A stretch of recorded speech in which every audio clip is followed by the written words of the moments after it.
Nagbabalik ang PTV Sports.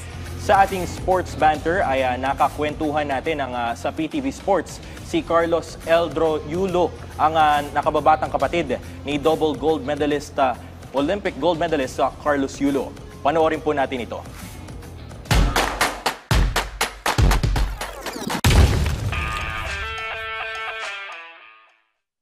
Tuwing nababanggit ang Philippine Gymnastics, unang tatatak sa isip ng karamihan ang ipinamalas na galing ni 2024 Paris Olympics double gold medalist Carlos Yulo.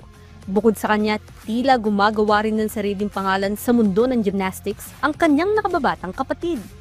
Hi, I'm Carl Jara Eldrupiulo and I'm 16 years old and I'm junior gymnastics team and my category is all events.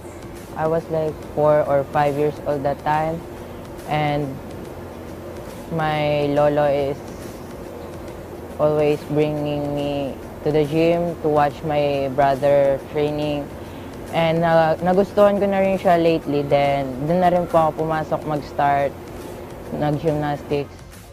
Dahil nahiligan na ni Carl ang gymnastics sa murang edad, sumabak na rin siya sa competitive sport sa edad na 7 taon. It was Manila Meet po pala. Yeah, it was Manila Meet.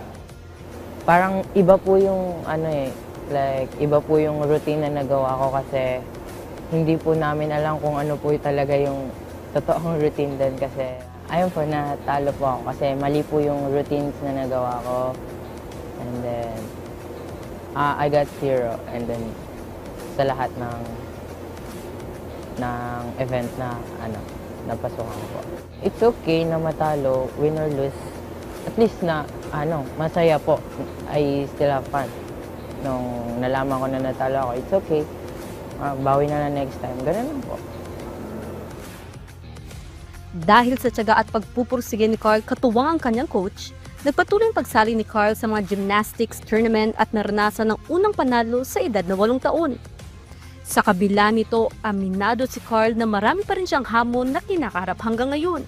Ang una-unang ko pong naranasan is takot po kasi matataas po yung mga bar or matataas po talaga sila and then actually po may fear of heights po kaya takot ako sa matataas and then takot lang po talaga ako mag-try ng new things. Until now, takot pa rin po talaga ako. Like, hindi po talaga mawawala yung takot or yung kaba na nararamdaman ko. Pero lagi ko pong tinatry yung mga bagong bagay na dito sa gymnastics to conquer my fear po.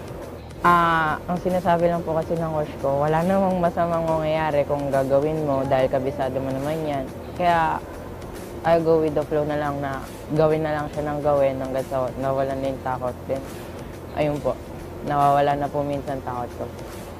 Ilan naman sa hindi malilimutang injury na natamo ni Carl ay noong mabagok ulo niya habang nagsasanay na nagresulta sugod siya sa ospital. Tinuturuan po ako ni Kuya sa bahay mag-back handspring and then may kanto po dun sa bahay namin and then tinuturuan niya po ako mag-back handspring kasi I was like gymnast na that time and I want to learn that move and then nag-relax po yung pagka-back handspring ko po, nag-relax po yung parang paa ko tas gumulong po ako pa ganun, then tumama po yung ulo ko dito. Like, andito pa rin po yung mark.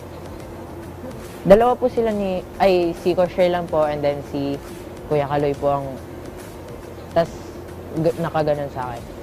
Then yung una po kay Kuya Kaloy is tinahi po siya for stitches dito po. May hospital naman po kaya ganun po. Kaya naman pong ma-heal. And then nung kay Coach Raylan po is dito po. And kasi po sobrang laki po nung pinaganoan ko, like hindi po siya like applicable sa size ko kasi kailangan maliit lang po. And then doon po malaki. That time po nag-swing to handstand po ako. Then dinispatan ako ni Coach Ray. Last one na po and then naka-handstand ako. Tapos may tumawag sa kanya na coach. Tapos gumanon siya. Tapos pag lumingon po siya and then pagka lingon niya sa akin, nakaganon na ako. Tapos nakaganon na ako sa ulo ko. Tapos nakita po ng pinsan ko na dati ko pong ka-gymmate na nagdudugo na rin po ulo ko.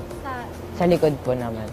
Lumalabas po talaga ako sa comfort zone ko kapag may new skills ako. Like, hindi naman ako mamamatay dito, gagawin ko na lang.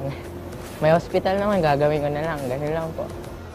Marami mang hamon na naranasan sa buhay, nagbunga ang pag-iensayo ni Carl para masungkit ang 4 na gintong medalya sa 3rd JRC Stars Artistic Gymnastic Championships. Yes po. So, every time na may competition, nararanasan ko po yun. Like, parang ito, preparation, sobrang hirap. Kasi may new conditionings and new skills ako na natata mo. Minsan, tumatama yung katawan ko, yung tiyan ko, kahit saan. Tapos, pagdating ng competition, kapag nanalo ka, masarap buhay mo doon. Tapos babagsak ka po ulit, training po ulit. Mahirap na naman. Tapos ganun po ulit, masarap na naman. Pag ganun lang po yan.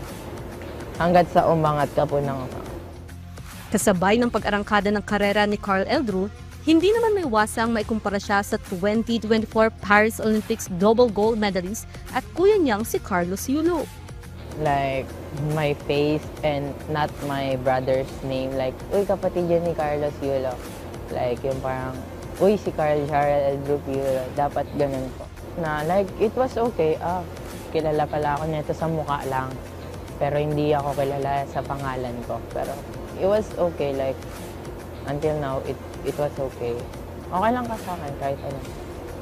Basta susunod, Carl Jarrell Eldrew na, not Carlos Yulo, because I have my own name and I'm not Carlos Yulo. And then minsan napapagkamalan din akong Carlos Yulo. Kasi magkamukha daw po kami. Hindi lang nila alam, mas pogi ako dun. That's one of my, that's one of my inspiration na, ang taas ni Kuya. Kailangan ko pa siyang masigitan. Ngayon nasaksihan natin kung paano nagsimula at lumago sa larangan ng gymnastics si Carl Eldrew Yulo. Walang dudang isa siya sa mga bagong henerasyon ng Pilipinong atleta. Kasabay din ito ang pag-arangkada ng karera niya na tiyak na magbibigay karangalan sa bansa.